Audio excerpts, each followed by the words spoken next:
Og nandito na pala kami sa Doldol. Grabe ang laki. Yung ano niya, punuan. Ano ng Tagalog sa punuan, Kol? Yung puno niya. Hindi mo talaga gakos. Tagalog sa gakos, Kol. Magakis. Kailangan pa ng 10 tao para magakis kuno ang puno ng doldol. Grabe, yung mga sanga niya, ang dami. Mga dahon, parang Christmas tree na malaki. Ito na siguro ang pinakamalaking doldol na nakita ko sa buong buhay ko. O comment lang kayo kung mayroon din ganito sa inyong lugar na napakalaki. Gurang na gurang to. Kasi nung mga bata pa kami, gurang na to. Ngayong gurang na, nandyan pa rin siya. Gurang na gurang yung puno niya, pero yung mga dahon niya, ay nako, bagong bago talaga. Para tong palasyo ng mga engkantada or engkantado. O ayan, saksihan po natin lahat ang malaking doldol at pinaka matagal na to na kahoy, century tree. Tama ba yung English na kabayot? Ano ba yan? O, ando na yung dalawa na una. Hindi man yan matakot kasi may mga ano man to, agod-agod to sila ni Ilel at saka si Atan TV Vlog. Pero itong si Ate Kadels, wala na. Takot na, nagkurog-kurog na ngayang tuhod. Ayaw niyang pumunta doon sa puno. Nakakatakot talaga yung puno niya. Grabe, sobrang laki.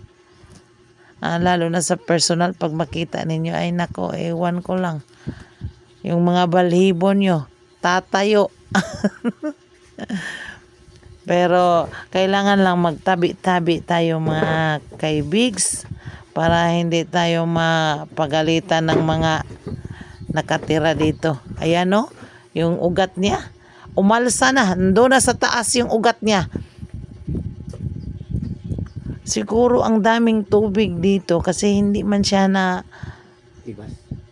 namamatay ba yung dahon ba kahit sobrang init. Ang ganda pa rin yung mga saba rakol. Unsa way klaro ning ako ang kanis school way klaro ni imbes nag voice over ta. Sige, patuloy na tayo mga kaibigs. Dito tayo sa likod kasi may butas daw dito. Palangga. Nakakatakot talaga tingnan. Yung butas ba parang lagusan.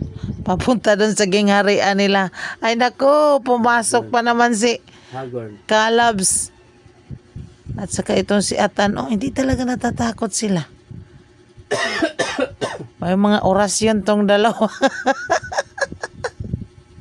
Ayan yung ugat nila, yung ugat niya ando na sa taas.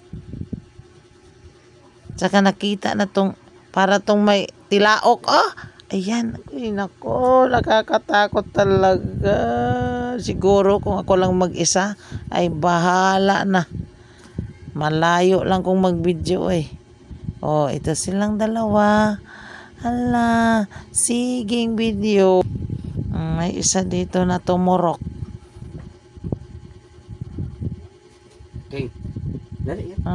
Yung bago bang sibol ba? Kaya siguro parang nakapagpundasyon kasi may bagong sibol siya na duldul. Ang galing sa ugat niya. Naku, ang laking palasyo talaga to. May hari to at saka may reyna. Nagyaw-yaw na sa Atan TV Vlogs yung orasyon, no? Kaya na lang ato pa doong lel. Ha? Na tubig hapon? Wala lagi ang tubig. Beto video po tadi ha. Sino may nadi ha? Tama na sa kapuno.